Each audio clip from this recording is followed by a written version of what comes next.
పేర్ని జయసుధ విచారణ సుదీర్ఘంగా కొనసాగుతోంది. అయితే ఎంతసేపు విచారణ చేస్తారంటూ వైసీపీ శ్రేణులు ఆందోళనకు దిగారు. రేషన్ బియ్యం మాయం కేసులో ఇప్పటికే పేర్ని జయసుధ ముందస్తు బెయిల్పై ఉన్నారు. అయితే విచారణకు సహకరించాలని కోర్టు ఆదేశించడంతో పోలీసులు నోటీసులు ఇచ్చారు. ఈ క్రమంలో పేర్ని జయసుధను ప్రశ్నిస్తున్నారు.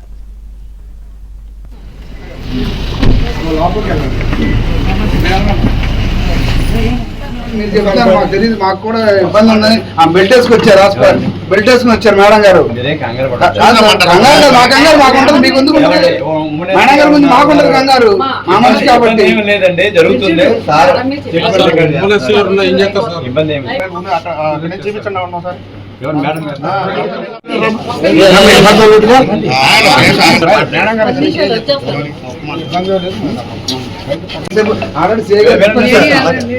చెప్పారు మేడం గారు బాగానే ఉన్నారు, సార్ సమాధానం చేస్తున్నారు. 10 minutes అయిపోతుంది. ఓకేనండి, మీరు చెప్తారు, మాకు తెలియదు, మాకు కూడా ఇబ్బంది ఉందని బెల్ట్ వేసుకు వచ్చారు. హాస్పిటల్ బెల్ట్ వేసుకుని వచ్చారు మేడం గారు. మీరేం కంగారు మా కంగారు మాకు ఉంటుంది, మీకు ఎందుకు మేడం గారు ముందు మాకు ఉంటుంది కంగారు, మా మనిషి కాబట్టి.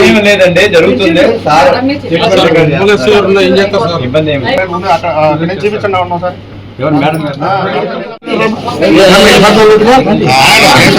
మేడం గారు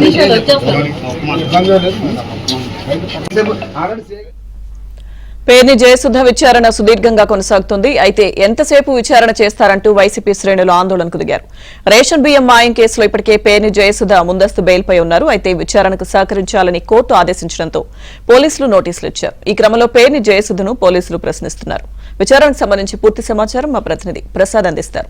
ప్రసాద్, లక్ష్మీదుర్గ నర్సీపట్నంలో బియ్యం అమ్ముకునే ఘటనకు సంబంధించి మాజీ మంత్రి పేర్ని నాని సతీమణి జయసుధను ఈ రోజు పోలీసులు విచారిస్తున్నారు. ఎందుకంటే మొదటి ఈ కేసులో ఏ విధంగా ఉందో అదే ముందు ఎప్పుడైతే కేసు నమోదైందో అప్పటి నుంచి కూడా అజ్ఞాతంలోకి వెళ్ళిపోయి ఇటీవలే విజయనగరం జిల్లా కోర్టు ముందస్తు బెయిల్ మంజూరు చేసిన తర్వాత అజ్ఞాతం వీళ్ళు బయటకు వచ్చారు. అయితే న్యాయమూర్తి స్పష్టంగా ఆ రోజు కూడా విచారణ పూర్తి సహకరించాలి, పోలీసులు ఎప్పుడు సమాచారం ఇచ్చినా కూడా పోలీస్ స్టేషన్ వెళ్లాలని కూడా స్పష్టంగా ఆదేశాలు జారీ చేశారు.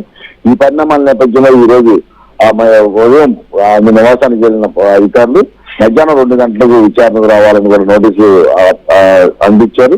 అయితే దీనికి సానుకూలంగా స్పందించిన కేసులో మధ్యాహ్నం 2:30 సమయంలో పోలీస్ స్టేషన్ చేరుతున్నారు. అయితే పోలీస్ స్టేషన్ వచ్చిన సమయంలో స్థానికంగా మేయర్ కారులో రావడంలో కూడా అభ్యంతరాలు వ్యక్తమైనాయి. అదేవిధంగా లోపలికి వెళ్ళినప్పుడు విచారణలో తాము కూడా పాల్గొంటామంటే ఆమె తరపున న్యాయవాదులు కోరగా పోలీసులు అందుకు అంగీకరించలేదు. ఎక్కడ కూడా కోర్టు అటువంటి ఆదేశాలు తమకు జారీ చేయలేదని కూడా స్పష్టం చేశారు.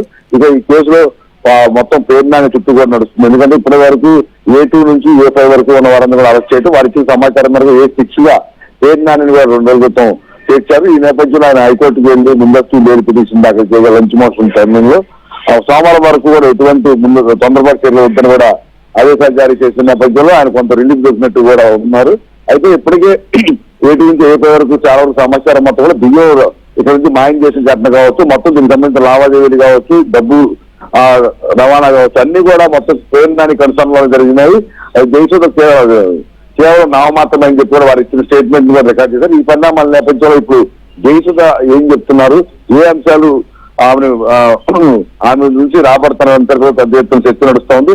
ఎందుకంటే ఆమె పేరుతో కేవలం గోడవలు మాత్రమే ఆమె పేరుతో ఉన్నప్పుడు కూడా వ్యవహారాలు మొత్తం కూడా పేర్నాని నడిపిన పరిస్థితి. ఇది ఓపెన్ గా అందరికీ అక్కడ మచిలీపట్నం వాస్తవ్యులందరూ కూడా సుపరిచితమే. అయితే ఇప్పుడు ఈమె నుంచి ముఖ్యంగా ఎప్పుడైతే వివాదం బయటకు వచ్చిందో అప్పుడు 1,70,00,000 రూపాయలు అక్షరాల ప్రభుత్వానికి పేర్నాని చెల్లించారు.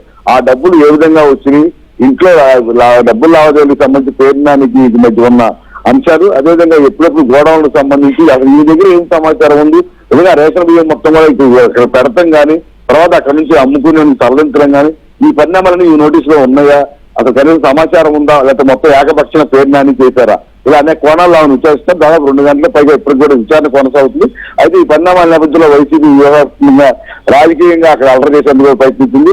2 గంటల పాటు ఒక అనారోగ్యంగా ఉన్న మనిషిని 2 గంటల పాటు విచారిస్తారంటూ కూడా అక్కడ ఆందోళన సిద్ధమవగా పోలీసులు వారి సర్ది చెప్పి అక్కడి నుంచి పంపించి వేయడం కూడా జరిగింది. ఇప్పుడు కేసుగా ఇచ్చిన స్టేట్మెంట్ ఆధారంగా ఆమె నుంచి వివరాలు రాబట్టిన తర్వాత ఆ పేర్నాని కూడా రేపు సోమవారం హైకోర్టు ఇచ్చిన ఆదేశాలు పూర్తయింది, అన్ని అరెస్ట్ చేసి ప్రాజెక్టు చేసే అవకాశం ఉందని కూడా చెప్తా ఉన్నారు. ప్రస్తుతం ఏం చెప్తారు, ఏ అంశాలు ఎవరు ఎంతో అవగాహన ఉందని అంశాలపై కూడా పూర్తి స్థాయిలో ఆరాధిస్తున్నారు. Thank you Prasad.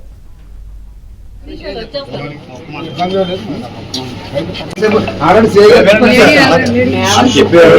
మేడం గారు బాగానే ఉన్నారు, సార్ గారు నా సమాధానం చెప్తున్నారు. 10 minutes అయిపోతుంది. ఓకేనండి. మీరు చెప్తారు, మాకు తెలియదు, మాకు కూడా ఇబ్బంది ఉందని ఆ బెల్ట్ వేసుకొచ్చారు, హాస్పిటల్ బెల్ట్ వేసుకుని వచ్చారు మేడం గారు. మీరేం కంగారు కంగారు మా కంగారు మాకు ఉంటుంది, మీకు ఎందుకు ఉండదు? మేడం గారి ముందు మాకు ఉండదు కంగారు, మా మనిషి కాబట్టి. లేదండి, జరుగుతుంది సార్.